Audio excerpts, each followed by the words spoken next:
ఈ బ్రహ్మచేత సృష్టించబడింది.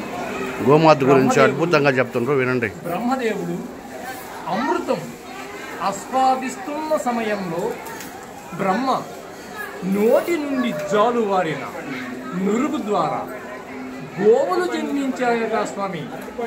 గోవు శరీరంలో 33 కోట్ల మంది దేవతలు నివసించి ఉన్నారని పురాణాలు చెప్తున్నాయి. ఒక్క గోవును పూజిస్తే సకల దేవతారాధనం చేసిన ఫలం లభిస్తుందని మన వైదిక సంప్రదాయస్తులైన హిందువులు భావిస్తున్నారు. సముద్ర మదనంలోని కామధేనువు, లక్ష్మీదేవి, కల్పవృక్షం, ఐరావతనం కూడా ఆవిర్భవించాయి. గోవు పాలతో పాలకడలి పుట్టి శ్రీమ